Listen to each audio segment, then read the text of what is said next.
Well, howdy diddly dandy there, chums, is I, Captain Steve, and today, chums, we're doing the Navigator Mission, and I'm looking for, get this, an area of space that doesn't have water. Yeah, there are some without water. They're a little bit rare to come across. Oh, fudge, out of jump range.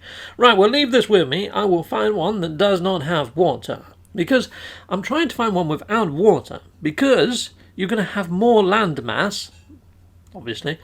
And I'm also hoping to find a moon that has buildings on, because moons are smaller, which means you're going to have more landmass, more places where there could be buildings, in a smaller area, more condensed, and I think that they kind of get the same amount of buildings for every planet and sort of distribute them. So the bigger the planet, the more widespread they're going to be.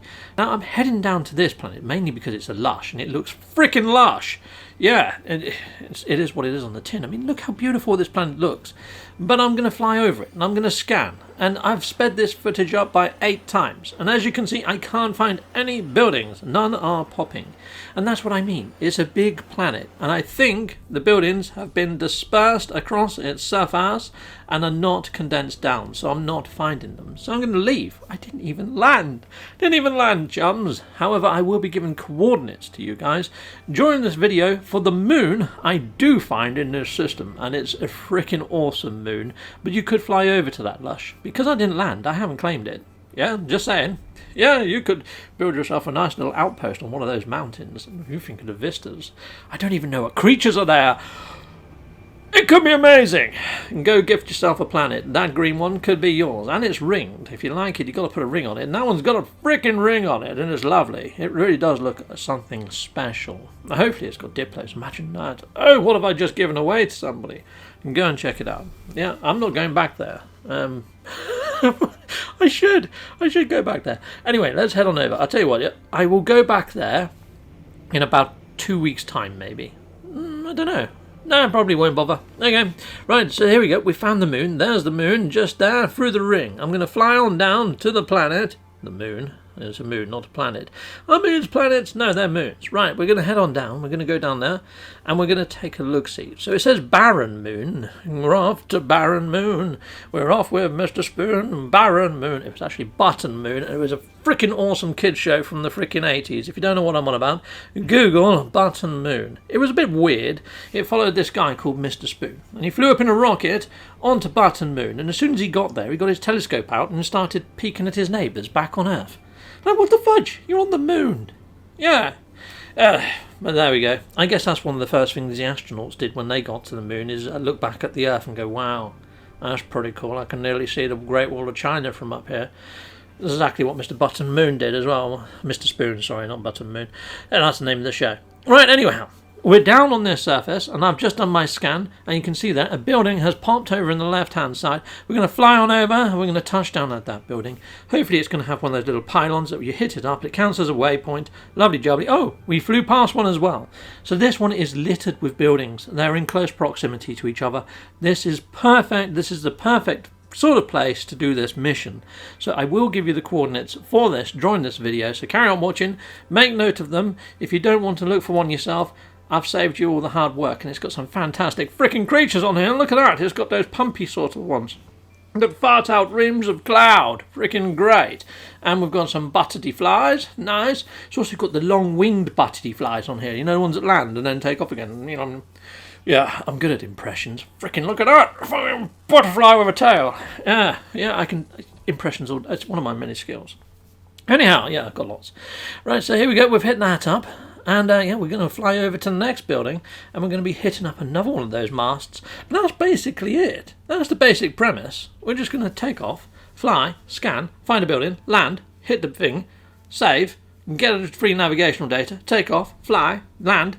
Yeah, I think you get the drill. It's pretty much like that. And with a planet with these buildings as close as they are, it's only going to take me, what, 30 minutes? If that. It's freaking awesome. Freaking awesome. So we go, let's hit that one up, get navigational data. Not that we're ever going to need them again, but we could flog them or give them away in the Nexus to somebody that might. But yeah, I mean, it is what it is. It's this simple. So let's take on off, fly over this way. What I would say, though, is I always follow the compass points, like north. and I was flying for a while, and because it's a moon and it's quite small, it flips to south, and I didn't notice. And I'm like, oh, I've been turned around the wrong way. But after I landed, and I started flying back on myself, and I ended up finding the same ones again. I was like, what's going on? And then I realised there was a pole reversal. So what I did then is I got it so the north was sitting how it is now roughly.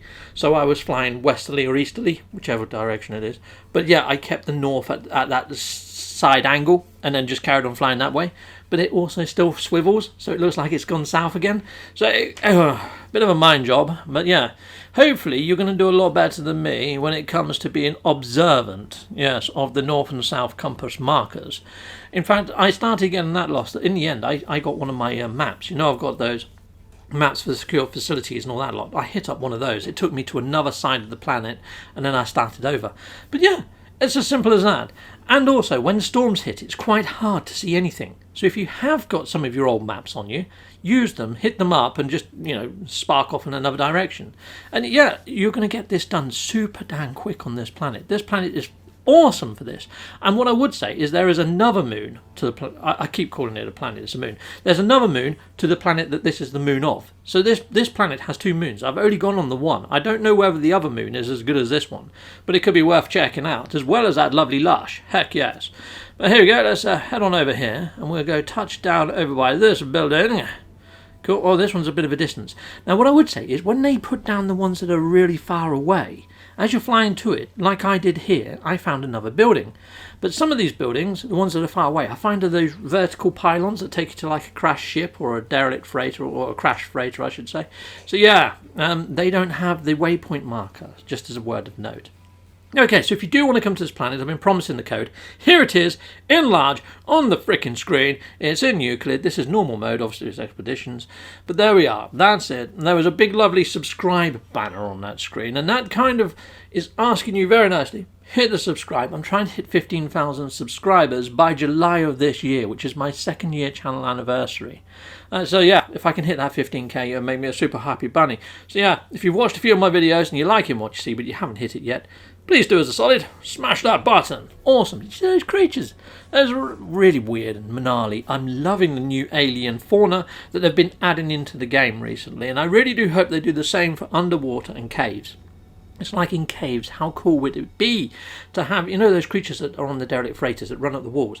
How about sort of creatures that have got the same physics? Not exactly the same creatures, but still creatures that climb the walls, like spiders and scorpions, or something that looks like that. Or even caterpillars, or slugs, or snails. Who knows? This is my last one. There we go. Awesome. That's going to be my thumbnail. Not exactly the most appealing one. I've got my back to the screen. There's not much I can do about it, and all the camera's gone weird. But there we go. Chicka-pow! Done. And that's, done, pretty much. I've only got the frigates mission left to do, I think, now, chums. Frickin' smashing it out of the park. Pow! Till next time. Goodbye, and goodbye again. Heck yes. I want to say a massive, great big thank you for watching. If you like what you see, please like and subscribe and hit that notification bell. And thank you to my backers over on Patreon and on YouTube membership. If you do want to support this channel, you could just not skip my adverts. That throws revenue down my avenue. Or stay with Captain Steve a little bit longer and hit something on this screen. Heck yes, and there's also merch on this screen now. Awesome!